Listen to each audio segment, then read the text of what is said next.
আমি শর্টকাটে দুটি রান্না করেছি। দেখতে চাইলে পুরোটা ভিডিও দেখে যান, অবশ্যই বুঝতে পারবেন কি রান্না করেছি।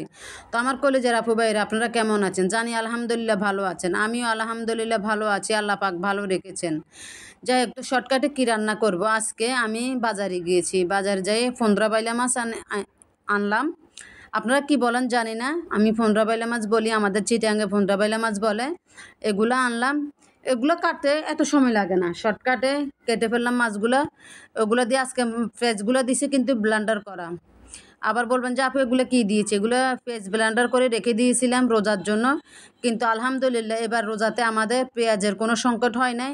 আল্লাহ পাক আমাদেরকে একটি নিয়ামত দিয়েছে, রোজাতে পেঁয়াজের দাম খুবই কম ছিল, সেজন্য পেঁয়াজগুলো লাগে নাই, ওই জন্য এগুলো এখন খাচ্ছি। যাই হোক, আল্লাহর দরবারে শুকরিয়া তো আদায় করতেই হবে।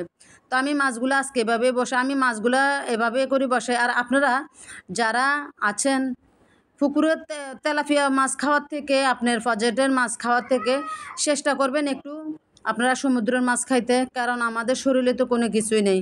আমরা ফর্মুলাযুক্ত সব কিছু খেয়ে আমাদের শরীর একদম, শরীরের সব কিছু শেষ। তাই বলবো, আপনারা যদি চেষ্টা করেন একটু সাগরের সমুদ্রের মাছ খাবেন। সমুদ্রের মাছে আপনার অনেক কিছু ভিটামিন আছে, আয়রন, ক্যালসিয়াম সব কিছু কিন্তু সমুদ্রের মাছে আছে। অনেক সময় ডাক্তাররাও এগুলো কিন্তু বলে, ডাক্তারের কাছে গেলে কিন্তু ডাক্তাররা আপনাকে এই পরামর্শগুলো দিবে। যাই হোক, আসার সময় আবার নিয়ে আসছে নাইলা শাক নিয়ে আসলাম। নাইলা শাকগুলো শর্টকাটে একটু মশারির ডাল দিয়ে নাইলা শাকটা রান্না করলাম। কেন, এখন যখন গরম পড়তেছে যে অবস্থা করে, এই গরমের সময় আমরা সাধারণ খাবারগুলি বেশি খাওয়াটাই আমি মনে করি ভালো। তো এখানে আমি ডালগুলো প্রথমে তো সুন্দর করে কষালাই ভালো করে ধুয়ে নিয়েছি।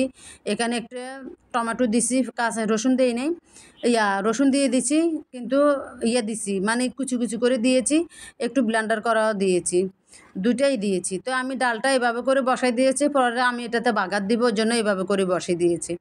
শর্টকাটে রান্নাগুলো করতে হলে এভাবেই করতে হয়, কিন্তু শর্টকাটে করতে হলে আপনি এটা যত্ন সহকার করবেন, যত্ন সহকার মনোযোগ দিয়ে রান্না করবেন। দেখবেন যে সে রান্নাগুলো অবশ্যই আপনি যেভাবেই করেন না কেন, রান্নাগুলো খুব সুস্বাদু হয়। তবে বলবেন যে আপু আপনার রান্না তো আপনি প্রশংসা করবেন না। বোন, আমার রান্না প্রশংসা আমি করব না, কারণ যেটা সত্যি সেটাই বলি, যে রান্না মজা হয়েছে।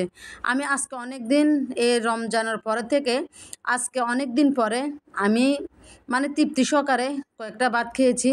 কারণ আমরা রোজা থাকছি, এই ঈদের সময় গেছে, সকল শত ব্যস্ততার মাঝেও তেমন একটা খাওয়া যায় না। আমরা যারা গৃহিণী আছি, আমাদের সবাই খেতে পারে, কিন্তু আমরা রান্না বান্না করি, যারা রান্না বান্না করে দেখেন, কিন্তু তারা খেতে পারে না।